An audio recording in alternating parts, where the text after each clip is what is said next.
یہ کیسا نوجوان تھا، کس ماحول میں اس کی پرورش رہی ہوگی، آیا اور آ کر کہتا ہے کہ اللہ کے رسول مجھے اس زنا کی اجازت دیجیے۔ صحابہ گھور رہے ہیں، چپ چپ گھور رہے ہیں، زنا کی اجازت۔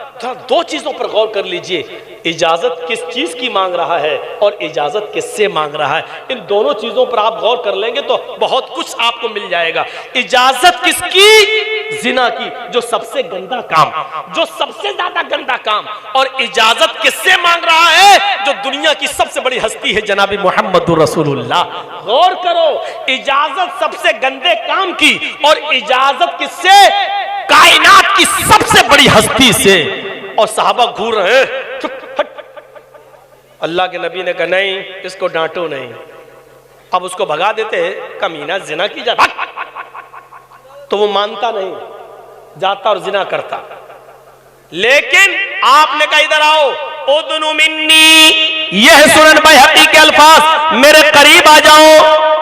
اس نے صحابہ سے کہا گھڑی ہمیں اللہ کے نبی بلا رہے ہیں۔ وہ نبی کے قریب جاتا ہے اور نبی کے پاس آ کر بیٹھ جاتا ہے۔ اللہ کے نبی نے کہا اچھا تم زنا کرنا چاہتے ہو؟ کہا ہاں، ہے ہمارے پاس انتظام، زنا کر، ہمیں بس اجازت دیجیے۔ سنا ہے اسلام لانے کے بعد زنا سب چھوڑنا پڑتا ہے۔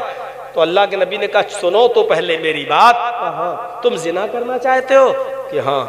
آپ نے کہا ٹھیک ہے کوئی بات نہیں، لیکن ایسا ہے نوجوان، میں اگر تم سے یہ کہوں کہ یہ کام تم اپنی ماں کے ساتھ کرو تو کیا کرو گے؟ اب انداز دیکھیے سمجھانے کا۔ ہم لوگ تو غصے میں کہتے ہیں بھئی کمینے کیا تیری اماں بہن نہیں ہے؟ اس لیے اثر نہیں ہوتا ہے۔ اگر کسی لڑکی سے ہم لوگ فون پہ بات کریں تو لوگ کہتے ہیں تیرے گھر میں تیری اماں بہن نہیں ہے، اس لیے اثر نہیں ہوتا ہے۔ اگر اس کو کہیں بھائی صاحب تم جس لڑکی سے بات کر رہے ہو یہ بتاؤ، اگر کوئی تمہاری بیٹی سے بات کرے، تم کسی کی بہن سے بات کر رہے ہو، میرے بھائی اگر کوئی تمہاری بہن سے بات کرے تو تمہیں اچھا لگے گا؟ اس طریقے سے اگر آپ اس کو سمجھائیں تو اس کے دل میں اثر کرے۔ لیکن کیا تیرے گھر میں اماں بہن نہیں ہے بے؟ تو تیرے باپ کا کیا جائے گا؟ ادھر سے بھی یہ جواب دیا جاتا ہے۔ تو اللہ کے نبی نے اس سے یہ نہیں کہا اے ہٹ کتنے گندے کام کی اجازت مانگ رہا ہے تو؟ آپ نے کہتے رہا، اس کو بلایا اور کہا اچھا کام کرو، یہ کام اگر میں تم سے کہوں اپنی ماں کے ساتھ کرو تو کر لو گے؟ اس نے کہا فداک ابی و امی یا رسول اللہ، میرے ماں باپ آپ پر قربان۔ کوئی شریف آدمی کیا اپنی ماں کے ساتھ زنا کر سکتا ہے؟ اللہ کے نبی نے فرمایا تم جس لڑکی کے ساتھ، جس عورت کے ساتھ زنا کرنا چاہتے ہو، اس کے پاس جو چیز ہے وہی چیز تمہاری ماں کے پاس بھی ہے، پھر کیا بات ہے کہ تم اپنی ماں سے وہ چیز حاصل نہیں کرنا چاہتے؟ اس نے کہا بس کیجئے اللہ کے نبی، کوئی بھی شریف انسان اپنی ماں کے ساتھ یہ غلط کام نہیں کر سکتا۔ آپ نے کہا اوہو ماں، ہاں کوئی نہیں کرے گا، صحیح کہہ رہے ہو تم، اچھا چلو اپنی بہن کے ساتھ کر لو۔ اس نے کہا اللہ کے رسول کوئی بھی شریف انسان اپنی بہن کے ساتھ بھی یہ کام نہیں کر سکتا۔ آپ نے کہا اپنی بیٹی کے ساتھ یہ کام کر لو۔ کہتا میرے ماں باپ آپ پر قربان، کوئی بیٹی کے ساتھ بھی نہیں کر سکتا۔ آپ نے اس کو دو مثالیں اور دیں۔ آپ نے کہا خالہ کے ساتھ کر لو، کہا کہ نہیں کر سکتا۔ کہا پھوپھی کے ساتھ، اپنے باپ کی بہن کے ساتھ یہ کام کرنا پسند کرو گے؟ کہنے لگا میرے ماں باپ آپ پر قربان، نہیں کر سکتا۔ آپ نے فرمایا نوجوان تم جس لڑکی سے زنا کرنا چاہتے ہو وہ بھی کسی کی ماں ہوگی، بہن ہوگی، بیٹی ہوگی، پھوپھی ہوگی، خالہ ہوگی، چچی ہوگی۔ جب تم کسی کی ماں، بہن، بیٹی کے ساتھ یہ کام کرنا چاہتے ہو، یہ کام کی اجازت مانگ رہے ہو، وہ بھی تو کسی کی ماں ہے، بہن ہے، بیٹی ہے، پھوپھی ہے، خالہ ہے۔ کیا وہ پسند کرے گا کہ اس کی بہن، اس کی بیٹی، اس کی بیوی، اس کی پھوپھی اور چچی کے ساتھ یہ غلط کام کیا جائے؟ جس طرح تم اپنی ماں، بہن، بیٹی کے ساتھ غلط کام کرنا پسند نہیں کرتے ہو، اسی طرح وہ بھی پسند نہیں کرے گا۔ پھر تمہاری عزت کیسے گوارا کر رہی ہے کہ تم اس لڑکی کے ساتھ زنا کی اجازت مانگ رہے ہو؟ اس نے کہا اللہ کے نبی آپ نے اس طریقے سے سمجھایا کہ اب تو اس کے اندر مجھے میری بہن کا عکس نظر آ رہا ہے، اب میں اس سے غلط کام نہیں کروں گا۔ اے اللہ کے نبی میرے لیے دعا کیجئے کہ اللہ میری نظروں کی حفاظت فرمائے۔ اس شخص کا بیان ہے کہ اللہ کے نبی نے میرے سر پہ ہاتھ پھیرا اور میرے لیے دعا کی کہ اللہ اس کو حرام کاری سے بچا لے اس کی نظروں کی حفاظت فرما. اس صحابی کا بیان ہے کہ اللہ کے نبی نے میرے لیے دعا یہ کی تھی کہ اللہ اس کی نظروں کی حفاظت فرما. اس دعا کا اثر یہ ہوا کہ جب تک وہ صحابی زندہ رہے کسی بھی حرام چیز کی طرف نظر نہیں ڈالی, کسی بھی حرام چیز کی طرف انہوں نے نظر نہیں ڈالی. غور کرو میرے پیارے ساتھیوں, یہ کیا چیز تھی؟ یہ وہی حکمت تھی, وہی دانائی تھی, وہی مصلحت تھی. آج ہم دعوت و تبلیغ میں ہمارے پاس حکمت نہیں ہے, الیکشن کے موقع پر ہمارے پاس حکمت اور دور اندیشی نہیں ہے, عقل مندی ہمارے پاس نہیں ہے. آج اسی لیے ہم مارے اور کاٹے جا رہے ہیں, اور ہمارے اوپر ظالم اور جابر سرکاریں اور گورنمنٹ ہمارے اوپر مسلط ہو رہی ہیں, کیونکہ ہمارے پاس کوئی پلاننگ نہیں ہے, ہمارے پاس کوئی صحیح منصوبہ نہیں ہے, ہمارے پاس کوئی حکمت عملی نہیں ہے. جنگ احد کے موقع پر اللہ کے رسول نے بڑی حکمت سے اور دور اندیشی سے صحابہ کو ایک پہاڑی پر کھڑا کر دیا تھا, لیکن صحابہ اور یہ کہہ دیا تھا کہ کسی بھی حال میں اپنی جگہ کو چھوڑنا نہیں, لیکن اس حکمت بھرے پیغام کو بھی صحابہ سمجھ نہیں سکے اور تھوڑی سی غلطی کر گئے اور جنگ احد کا نقشہ بدل گیا. 70 صحابہ شہید کر دیے گئے میرے بھائیوں, کیونکہ انہوں نے نبی اکرم صلی اللہ علیہ وسلم کے حکم کو فراموش کر دیا تھا. آپ اندازہ لگائیے, حکمت اور دور اندیشی بہت بڑی چیز ہے, اس کو ہمیں اور آپ کو اپنانا پڑے گا. یہ حکمت ہے, یہ عقل مندی ہے, یہ دانش مندی ہے. جب تک یہ حکمت اور عقل مندی ہمارے اندر نہیں ہوگی, ہم نہ تو دین کے اندر کامیاب ہو سکتے ہیں, نہ اخروی طور پر کامیاب ہو سکتے ہیں, اور نہ زمینی طور پر کامیاب ہو سکتے ہیں. اور سوچو, وہ مسجد ہے, مسجد نبوی ہے, جس مسجد میں 1 رکعت نماز پڑھنے کا ثواب 1000 رکعت کے برابر ہے. اس مسجد کے اندر ایک بدوی, ایک دیہاتی, ایک اعرابی آتا ہے اور مسجد کے بیچوں بیچ میں اپنی لنگی اٹھا کر بیٹھ کر پیشاب کرنے لگتا ہے. سوچو, مسجد, ہم تو مسجد کے اندر پیشاب کرنے والے کا کیا حال کریں گے, تصور سے بالا تر ہے. ارے مسجد کے اندر تو دور, اگر کوئی مسجد کے سامنے بھی پیشاب کر دے تو ہم اس کی بھی خبر لے لیتے ہیں, دکھتا نہیں ہے یہ مسجد ہے, اللہ کے رسول کی مسجد ہے. صحابہ ابھی نماز پڑھ کر بیٹھے ہیں, نبی اکرم کے ارد گرد بیٹھے ہیں, اور وہیں پر ایک دیہاتی آتا اور پیشاب کرنے لگتا ہے مسجد کے اندر. صحابہ اس کو مارنے کے لیے دوڑے, اور اللہ کے نبی نے صحابہ کو دوڑتے ہوئے دیکھا تو کہا نہیں نہیں رک جاؤ, وہ پیشاب کر رہا ہے, کر لینے دو, وہ پیشاب کر رہا ہے, کر لینے دو. کتنی بڑی حکمت سے کام لیا آپ نے, کیونکہ ابھی تو مسجد کا ایک حصہ ناپاک ہو رہا تھا. اگر پیشاب کر رہا تھا وہ اور اسی وقت اس کو بھگایا جاتا تو پیشاب رکتا نہیں ہے. جب نکل رہا ہے تو پھر رکے گا نہیں, آپ روکیں گے پھر نکل جائے گا, روکیں گے پھر نکل جائے گا. ابھی یہاں حصہ ناپاک ہو رہا تھا, وہ بھاگتا پیشاب کرتے ہوئے تو ادھر بھی گرتا, ادھر بھی گرتا, ادھر بھی گرتا, اور مسجد کے کئی حصے ناپاک ہوتے. آپ نے کہا نہیں, کر لینے دو, تم ادھر آؤ. سارے صحابہ کو ادھر بٹھا دیا اپنے پاس, اور جب وہ پیشاب کر چکا تو سوچ رہا کہیں آج کیا ہوگا, کیا ہوگا میرا. اللہ کے نبی نے کہا جب استنجا کر لو, پیشاب کر لو تو ادھر آؤ میرے پاس. وہ پیشاب کرنے کے بعد اللہ کے نبی کے پاس آیا. تصور کرو کہ پیشاب کر چکا ہے, لیکن اس کے باوجود مسجد سے نہیں بھگایا جا رہا ہے. پیشاب کرنے کے بعد آدمی کی حالت کیا ہو جاتی ہے, لیکن اس کنڈیشن میں بھی اس کو مسجد سے نہیں بھگایا جا رہا ہے. آپ نے کہا ادھر آؤ. وہ اللہ کے نبی کے پاس آ کر بیٹھ گیا. حکمت دیکھیے, دانائی دیکھیے اور دانشمندی دیکھیے.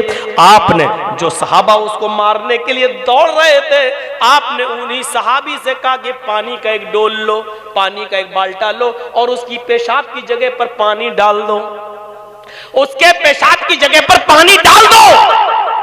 ایک بات بتائیے, جیسے یہ یوٹیوب چینل ہے, اور جس چینل والے کی وجہ سے ہم بدنام ہو, ہمارے اوپر کیس ہو جائے, اور ہم اس کو مارنے کے لیے دوڑیں, نہیں لگانے دیں گے, اور ہم کو کوئی روک دیں, ہمارے استاد یا کوئی اور بعد میں یہ کہیں کہ نہیں تم اس کا سر دباؤ, تم اس کو 500 روپے دو, تم اس کی خدمت کرو, تو ہمیں کتنا غصہ آئے گا. اس کو تم دیکھنا نہیں چاہتے, اور اب سوچئے جو صحابی مارنے کے لیے دوڑ رہے تھے، اللہ کے نبی نے انہی سے کہا کہ تم ان کا پیشاب پر پانی ڈالو، یعنی اس کو دھلنے کا کام تمہارا، اور وہ صحابی نے یہ نہیں کہا پیشاب وہ کرے اور دھوؤں گا میں، صاف میں کروں گا، نہیں، یہ نہیں کہا، بلکہ فوراً پانی اٹھایا اور ڈال دیا۔ وہ یہ جان کر اور سوچ کر کہ ہم اس دیہاتی کے پیشاب کو نہیں دھو رہے ہیں، ہم تو جناب محمد رسول اللہ کا حکم مان رہے ہیں، ہم تو رسول کی اطاعت کر رہے ہیں، یہ تصور تھا صحابہ کا۔ تو پانی ڈال کر اس کو دھل دیا، اور آپ نے اس آدمی سے، دیہاتی سے کہا کہ سنو، یہ مسجد ہے، یہ اللہ کا گھر ہے، یہاں نماز پڑھی جاتی ہے، ہم اللہ کے رسول ہیں، اللہ نے ہمارے اوپر 5 وقت کی نمازیں فرض کی ہیں۔ دیکھیے آپ کیا کہہ رہے ہیں، میں اللہ کا نبی ہوں، یہ نہیں کہہ رہے ہیں کہ تم اسلام لاؤ، یہ نہیں کہہ رہے ہیں کہ تم 5 وقت کی نماز پڑھو، آپ نے اس کو دعوت بھی دے دی کہ میں اللہ کا نبی ہوں، اللہ نے ہمارے اوپر 5 وقت کی نمازیں فرض کی ہیں، ہم اس مسجد میں اللہ کی عبادت کرتے ہیں، یہاں نماز پڑھی جاتی ہے، یہاں اللہ کی عبادت ہوتی ہے، جاؤ آئندہ خیال رکھنا مسجد میں کبھی پیشاب مت کرنا، جاؤ تم جا سکتے ہو۔ غور کرو اتنی سی بات کا کیا اثر ہوا جب اس سے یہ کہا کہ میں اللہ کا رسول ہوں، مجھے اللہ نے نبی بنا کر بھیجا ہے، ہمارے اوپر 5 وقت کی نمازیں فرض ہیں، ہم یہاں اللہ کی عبادت کرتے ہیں۔ آج اس نے قریب سے نبی کو دیکھا، ابھی تک جو تصور تھا وہ تصور تھا جو اس کی قوم نے اس کے ذہن میں بھرا تھا کہ محمد جادوگر ہے، محمد کاہن ہے، محمد کی آواز جس کے کان میں پڑ جاتی ہے وہ بددین ہو جاتا ہے، محمد صابی ہے، ابھی تک یہ تصور اس کے دماغ میں تھا، لیکن آج اس کے دماغ میں کیا تصور ہے، کیونکہ اس نے آج قریب سے نبی کو دیکھا ہے، اپنی آنکھوں سے دیکھا ہے، اور اللہ یہ شک اس وقت دور ہو جاتا ہے جب اللہ کے نبی کہتے ہیں کہ انا محمد رسول اللہ صلی اللہ علیہ وسلم، میں محمد ہوں، اللہ نے مجھے رسول بنا کر بھیجا ہے، ہمارے اوپر 5 وقت کی نمازیں فرض کی گئی ہیں، ہم یہاں اللہ کی عبادت کرتے ہیں، یہاں نماز پڑھی جاتی ہے اور عبادت ہوتی ہے، ذکر و اذکار ہوتا ہے، یہاں گندگی نہیں پھیلائی جاتی، آئندہ خیال رکھنا۔ اتنی سی بات ذرا تصور کرو، اس آدمی، اس دیہاتی کے ذہن میں کھلبلی مچ گئی کہ جس کے بارے میں مجھے جادوگر بتایا گیا، جس کو بددین بتایا گیا، جس کے بارے میں ہمارے تصور، ہمارے سماج میں ہمیں غلط تصور جس کے بارے میں ہمارے دماغ میں بھرے گئے، وہ تو اتنا بڑا نیک دل انسان اور اتنا وسیع القلب انسان کہ اتنی بڑی غلطی کہ اس کی عبادت گاہ میں مسجد میں ہم پیشاب کر دیں اور پھر میرے پیشاب کو بھی نہ دھلوائے، مجھ سے صاف بھی نہ کروائے۔ وہ مسجد نبی کی چوکھٹ سے نکلتا ہے، لوٹتے ہوئے پھر پیچھے مڑ کر ایک بار نبی کے چہرے کو دیکھتا ہے، اور پھر وہ اپنی قوم میں جاتا ہے۔ سنن بیہقی کے الفاظ یہ ہے کہ وہ جانے کے بعد وہاں کہتا ہے اپنی قوم سے، لوگوں تم نے جس محمد کے بارے میں مجھے بتایا ہے کہ وہ بددین ہے، تم جھوٹے ہو، تم نے جس رسول کے بارے میں بتایا ہے کہ وہ جادوگر ہے، تم جھوٹے ہو، تم نے جس کے بارے میں بتایا ہے کہ اس کے پاس جو بیٹھتا ہے بددین ہو جاتا ہے، تم جھوٹے ہو، ہم نے تو آج اس کی مسجد میں پیشاب کر دیا، اس نے تو میرے پیشاب کو بھی نہیں دھلوایا، اس نے مجھے مارا نہیں، اس نے مجھے پھٹکارا نہیں۔ جو الفاظ آئے ہیں بخاری اور مسلم کی حدیث کی کتابوں میں، وہ یہ الفاظ ہیں کہ ما قہرنی وما شتمنی وما غضبنی وما ضربنی، نہ تو وہ میرے اوپر غصہ ہوا، نہ وما قہرنی، نہ قہر ڈھایا، وما غضبنی، نہ غصہ ہوا، ما شتمنی، نہ اس نے مجھے گالی دی، ما ضربنی، اور نہ اس نے مجھے مارا۔ تم کیسے کہتے ہو کہ وہ بددین ہے، کیسے کہتے ہو کہ یہ ہے وہ ہے؟ نہیں، تم اس سے رشتہ جوڑو نہ جوڑو، لیکن آج میں اس سے رشتہ جوڑنے جا رہا ہوں۔ وہ دوبارہ لوٹ کر آتا ہے اور مسجد نبوی کی چوکھٹ پہ آ کر کہتا ہے، اے محمد ابن عبداللہ، میری قوم کے لوگوں نے مجھے غلط بتایا تھا، میں آپ کو رسول اللہ ماننے کے لیے چلا آیا، اور مجھے کلمہ پڑھائیے۔ آپ نے اس کو اپنے پاس بٹھایا، اس کے ہاتھ پر ہاتھ رکھ کر اس سے بیعت لی اور اس نے کلمہ پڑھا، اشہد ان لا الہ الا اللہ واشہد ان محمدًا عبدہ ورسولہ۔ یہ حکمت تھی، یہ دانائی تھی، یہ دانش مندی تھی جو آج ہمارے اندر سے نکلتی چلی جا رہی ہے، جو آج ہمارے اندر سے مفقود ہوتی چلی جا رہی ہے، جو ہمارے اندر سے ختم ہوتی چلی جا رہی ہے۔ ذرا تصور کرو، کبھی کبھی حالات کے پیش نظر ہمیں سمجھوتے کرنے پڑتے ہیں۔ صلح حدیبیہ کے اس منظر کو سامنے رکھ کر دیکھو کہ کافروں نے کیسی کیسی ظالمانہ شرطیں لگائی، اور اللہ کے رسول نے کہا مجھے منظور ہے، مجھے منظور ہے۔ کافروں نے کہا آپ کو اس سال ہم عمرہ نہیں کرنے دیں گے، آئندہ سال آ سکتے ہو۔ آپ نے کہا منظور ہے۔ آئندہ سال بھی آپ آئیں گے اور آپ کے ساتھی آئیں گے تو 3 دن سے زیادہ آپ کو مکے میں نہیں رکنے دیا جائے گا۔ کوئی تک بندی تھی؟ ذرا سوچو، مکے میں ہم پیدا ہوئے، مکے میں ہمارے آباء و اجداد کی زمینیں آج بھی پڑی ہوئی ہیں اور ہم ہی کو مکے میں رہنے کی اجازت نہیں۔ کہا کہ آئندہ سال عمرہ کرنے آ سکتے ہو لیکن 3 دن سے زیادہ مکے میں رہنے کی اجازت نہیں۔ آپ نے کہا مجھے یہ بھی منظور ہے۔ کہا سنو، آپ اور آپ کے صحابہ تلوار لا تو سکتے ہیں لیکن تلوار میان میں رہے گی اور ہمارے آدمی تلوار کھلی ہوئی لے کے گھومیں گے۔ آپ نے کہا ہم لڑنے کے ارادے سے آئیں گے ہی نہیں، مجھے تمہاری شرطیں یہ بھی منظور ہے کہ ہمارے صحابہ کی تلواریں اندر رہیں گی، میان میں رہیں گی۔ پھر ایک اور شرط کہ سنو، ہمارا کوئی آدمی مکے سے بھاگ کر اگر مدینہ جائے گا تو آپ کو واپس کرنا ہوگا، آپ اس کو مدینے میں رکھ نہیں سکتے اپنے پاس، اور آپ کا کوئی آدمی اگر مدینے سے بھاگ کر ہمارے پاس مکے میں آئے گا تو ہم واپس نہیں کریں گے، ہم واپس نہیں کریں گے۔ یہ صورتحال، ہمارا آدمی مکے میں مدینے میں جائے گا تو آپ کو واپس کرنا ہوگا، لیکن آپ کا آدمی اگر بھاگ کر میرے پاس آ گیا تو ہم واپس نہیں کریں گے۔ آپ نے کہا چلو مجھے تمہاری یہ شرط بھی منظور ہے، منظور ہے۔ ذرا دیکھ رہے ہیں آپ مصلحت دیکھیے، دور اندیشی، کتنا دب کر سمجھوتا، کتنا دب کر فیصلہ۔ اس کے بعد جب سگنیچر کی باری آئی تو حضرت علی سے لکھوا دیا کہ لکھ دو محمد رسول اللہ کو یہ شرط منظور۔